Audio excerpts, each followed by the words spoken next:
कौन हो, हिंदू हो या मुसलमान? हाँ, यही पूछा गया था कल पहलगाम में।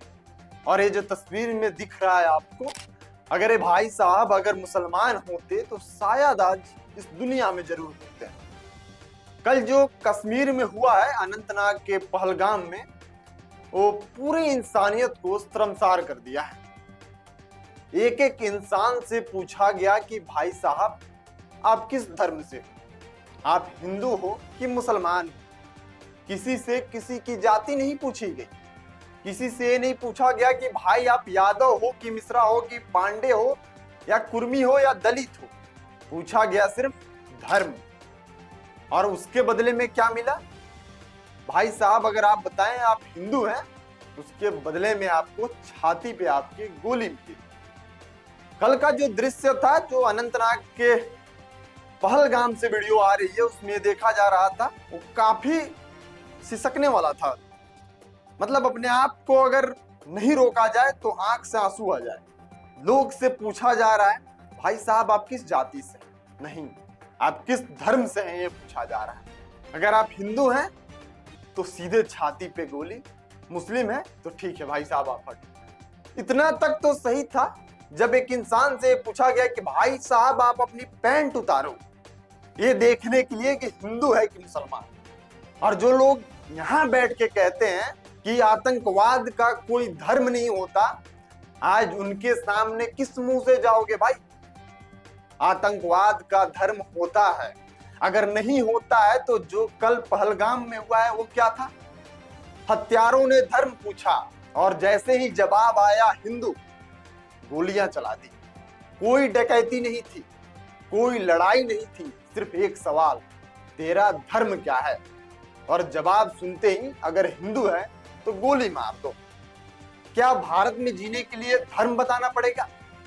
क्या आप पहलगाम की वादियों में घूमने के लिए ईमान नहीं, आई कार्ड चाहिए? क्या अब हिंदू होना भारत में ही गुनाह हो गया? जिस देश की 85% आबादी हिंदू है, उस देश में हिंदू अनसेफ है? आप एक बार जरा सोचिए, जो लोग कश्मीर घूमने गए थे, कश्मीर की वादियों का मजा लेने गए थे, उनके साथ क्या हुआ? क्या यह सवाल सरकार को कटघरे में खड़ा नहीं करती? जो सरकार इस बात का ढिंडोरा पीटती है कि 370 नोटबंदी, सीएए, एनआरसी के बाद जो कश्मीर की स्थिति है वो सम्मानजनक है।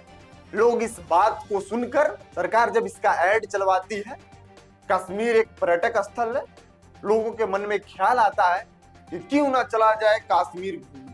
कश्मीर घूमने के बाद उनके साथ ये होता है। जो पत्नी अपने पति और 2 बच्चों के साथ कुछ देर पहले डल लेक पे बैठ के घूम रही थी और वीडियो बना रही थी और वीडियो के माध्यम से लोगों को बता रही थी कि कश्मीर अब वो 1990 का कश्मीर नहीं है, अब कश्मीर में आजादी है, कश्मीर में लोग घूम सकते हैं, कश्मीर में लोग अपनी जिंदगी जी सकते हैं।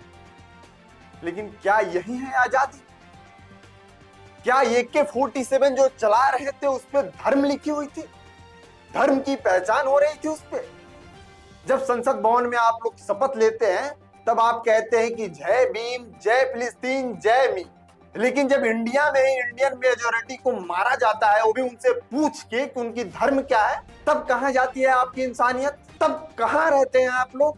सवाल अगर किया जाए तो फिर जवाब नहीं दे पाएंगे। 22 अप्रैल की वो शाम 26 सैलानी की जान ले ली गई। इनका दोष सिर्फ इतना था कि इन्होंने अपने प्लान बना ली कि कश्मीर घूमने जाते हैं, कश्मीर की वादियों का मजा लेते हैं। लेकिन इन्हें यह नहीं पता था कि इनको मार दिया जाएगा, और मार इसलिए दिया जाएगा क्योंकि भारत में वो पैदा हो गए और एक हिंदू परिवार में पैदा हो। अगर कल शायद वो मुसलमान होते तो बच जाते। वीडियो में आप एक देखे होंगे, एक पति पत्नी, जिसमें पति को मार दिया जाता है, पत्नी वहां बैठ के बिलखती है। पत्नी कहती है कि जब तुमने मेरे पति को मार दिया, मुझे भी मार दो। जवाब आता है उसका, पता है क्या? जाओ अपने मोदी सरकार से कह देना। सोच के देखिए कि क्या हिंदुस्तान में हिंदू में पैदा होना, हिंदू धर्म को मानना, सनातन धर्म को मानना गुनाह हो गया? आप बड़े बड़े वादे करते हैं कि आतंकवाद जो है वो किसी मजहब से नहीं होता, इस्लाम कभी आतंकवाद नहीं सिखाता। क्या यही सिखाता है आपका मजहब? हर एक गोली पे लिखा था कि अगर हिंदू है तो मार दो, मुसलमान है तो छोड़ दो। क्या इस्लाम यही सिखाता है कि चुन चुन के मारो जो हिंदू है? कौन सी किताब ने सिखाया है हिंदू देखो तो गोली मार दो? कहते हो इस्लाम अमन का मजहब है, तो क्या ये अमन है? क्या AK-47 से हिंदू चुन चुन कर मारना तुम्हारा धर्म है? और सबसे बड़े इस खेल का मास्टरमाइंड जो है पाकिस्तान है। 2 दिन पहले आर्मी चीफ की मीटिंग होती है, उसमें ये बोला जाता है बाकायदा, हम एक देश नहीं है, हम 2 देश हैं। हमारी धर्म वो नहीं सिखाती जो भारत की धर्म सिखाती है, हम उनसे अलग हैं। और ना जाने वहां पे कौन कौन लोग बैठे होते हैं। उसके 6 दिन बाद ये हमला होना क्या संकेत देता है? उनकी बात। और जो हमला होता है और हिंदुओं को चुन चुन कर मारा जाता है, धर्म पूछ कर मारा जाता है, धर्म नहीं बताने पे अगर कंफ्यूजन होता है तो पैंट उतरवा कर मारा जाता है। क्या यही है पाकिस्तान की मजहब? क्या यही है पाकिस्तान की आर्मी जो एक बंद कमरे में बैठकर मीटिंग करती है कि हमारी धर्म ये सिखाती है, उनकी धर्म ये सिखाती है, हम एक देश नहीं है, हम 2 अलग अलग देश हैं, अगर हम एक देश होते तो अलग क्यों होते? क्या आपकी धर्म यही सिखाती है आतंक फैलाओ और धर्म के नाम पर जहर भरो? आप ही लोग जो पाकिस्तान के लोग हैं, मैं तो आप कह रहा हूं, तुम्हें तू कहना चाहिए। तो इन दरिंदों को ट्रेन करता है। जो कश्मीर में लोग छुट्टी मनाने जाते हैं, अभी एक इंसान की मौत हुई उसमें, जो नेवी का ऑफिसर था और उसकी शादी 16 तारीख को हुई थी। 6 दिन बाद उसकी हत्या हो जाती है क्योंकि उसकी इतनी गुनाह थी कि एक हिंदू पैदा हुआ और उसने अपनी हनीमून की जो ट्रिप थी वो कश्मीर में प्लान कर ली। सिर्फ उसकी इतनी गुनाह थी कि उसने अपना ट्रिप कश्मीर की वादियों में प्लान कर लिया। जो कश्मीर की वादियों में मजहब की तलवार लेकर निकलते हैं। लेकिन सुन ले पाकिस्तान, अब ये भारत 1990 वाला नहीं, अब ये हिंदू चुप बैठने वाले नहीं। और सबसे बड़ी बात, जो बात करते हैं कि आतंकवाद का कोई धर्म नहीं होता, मैं बार बार इसी पे घूम के आ रहा हूँ, क्योंकि भारत में ही कुछ ऐसे लोग हैं जो आज आएंगे डिबेट पे और कहेंगे कि आतंकवाद का धर्म नहीं होता। क्या यही है आतंकवाद का धर्म? ऐसा नहीं होता, क्योंकि आज का हिंदू, जो भारत का हिंदू है, वो आज किस पीड़ा में तप रहा है आप इसका अंदाजा नहीं लगा सकते। अगर आतंकवाद का धर्म नहीं होता तो आप बताइए पहलगाम में किसका धर्म पूछा गया? क्या किसी एक मुसलमान की जान गई है वहां पे? क्या आतंकियों ने कोई लक्की ड्रॉ निकाला था कि उन्हें सिर्फ हिंदू को मारना है? ऐसा कोई लक्की ड्रॉ था? अगर आप चुप रह रहे हैं तो क्या सिर्फ इसलिए कि आपको सांप्रदायिक ना कहा जाए? क्या हिंदू की जान सस्ती हो गई है? वोट बैंक की राजनीति करने वालों से सवाल है, क्या ये हत्यारे मजहबी, क्या ये हत्यारे मजहबी भाई हैं आपके, या उनके खिलाफ बोलने से आपका वोट कट जाता है? अब वक्त है, नाम लेकर पुकारिए। ये इस्लाम जिहाद है, ये मजहब के नाम पर किया गया हत्याकांड है। भारत अब चुप नहीं रहेगा। पहलगाम का हर कतरा कतरा पुकार रहा, मुझे क्यों मारा गया? मेरी क्या इतनी कसूर थी कि मैं हिंदू पैदा हो गया?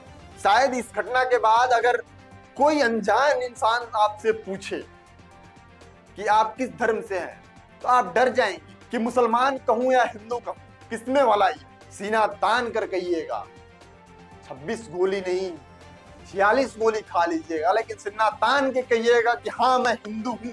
और यहाँ पे सबसे बड़ी सवाल कि जो लोग भारत में बैठ के संसद भवन में जब सांसद पद की शपथ लेते हैं, जय भीम, जय मीम, जय फिलिस्तीन सब याद रहता है।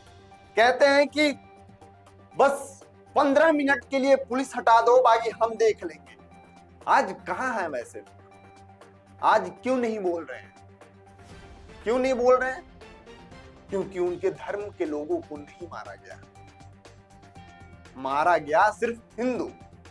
अब समझिए कि यहाँ पे सरकार को, एक आतंकवादी सरकार को सीधे टारगेट कर रहे हैं, उसके हस्बैंड को मार रहा है और उससे बोल रहा है कि जाओ अपने मोदी सरकार को बता देना। हालांकि कल गृह मंत्री अमित शाह शाम को पहुंचे हैं और मीटिंग भी हुई है। नरेंद्र मोदी की सऊदी अरेबिया की 3 दिन की दौरा थी, लेकिन उन्होंने इस घटना के बाद तुरंत अपना दौरा कैंसिल किया और भारत लौट गए। भारत लौटते ही सबसे पहले एयरपोर्ट पे अजीत डोभाल से मुलाकात की और उसके बाद मीटिंग भी हुई है। अब देखना ये होगा कि आगे की सरकार की कार्रवाई क्या रहती है। क्या उरी जैसा जवाब मिलेगा? क्या पाकिस्तान को सबक सिखाना बहुत जरूरी हो गया है? याद है कुछ दिन पहले कुछ सैलानी जा रहे थे, तब भी नरेंद्र मोदी के शपथ ग्रहण से ठीक 6 घंटे पहले की बात है, कश्मीर गए हुए थे सैलानी, बस से जा रहे थे और उनके बस के ड्राइवर और कंडक्टर को गोली मार दी गई वहां के आतंकवादियों के द्वारा, और बस जा गिरी 60 फुट गहरे नीचे और 11 सैलानी मर गए। क्या भारत कब तक इस बात को बस से सोच के रहेगा कि अब पाकिस्तान सुधरेगा, अब पाकिस्तान सुधरेगा? क्या वो वक्त नहीं आ गया कि पाकिस्तान को उसके घर में घुसकर उसको जवाब देने का? आज देश की हर एक जनता पुकार रही है, हर एक हिंदू परिवार पुकार रहा है। क्या हिंदू होना भारत जैसे देश में, दुनिया की एकमात्र देश जहां पे हिंदू की मेजोरिटी 85% से ज्यादा है, और उस देश में अगर हिंदू में सुरक्षित नहीं रहे, आप तो कहते हैं 56 इंच का सीना है ना मोदी जी, दिखाने का वक्त आ गया है, दिखाइए 56 इंच का सीना। हर वो खून का कतरा पहलगाम से पुकार रहा है। इस खून का बदला अगर कोई ले सकता है तो मोदी और अमित शाह की जोड़ी। बाकी गुस्सा बहुत है, आपके जैसा गुस्सा मेरे पास भी बहुत है, लेकिन सबकी मर्यादा पे कंट्रोल कर रहा हूं और उम्मीद कर रहा हूं कि सरकार इस चीज के खिलाफ सख्त कार्रवाई करेगी। अगर आपने प्रचार नहीं किया होता कि कश्मीर में अब सब शांत है, कश्मीर में सब चीज सही है, तो पर्यटक लोग नहीं जाते। वो जो देश की रक्षा कर रहा था, वो अपने शादी के 6 दिन बाद हनीमून मनाने गया था, उसको इस बात की अंदाजा नहीं थी। अगर उसे पता रहता तो नहीं जाता। खैर, पूरी जनता एक आस में बैठी है, आपके फैसले का इंतजार कर रही है कि मोदी जी कब भारत के लोगों के लिए एक अच्छी खबर देंगे, और पाकिस्तान के खिलाफ बहुत जरूरी है कार्रवाई। बाकी मिलते हैं आपसे नेक्स्ट वीडियो में, बने रहिए आप नेक्स्ट ब्रॉडकास्ट के साथ। मैं शुभम उपाध्याय, बहुत बहुत धन्यवाद।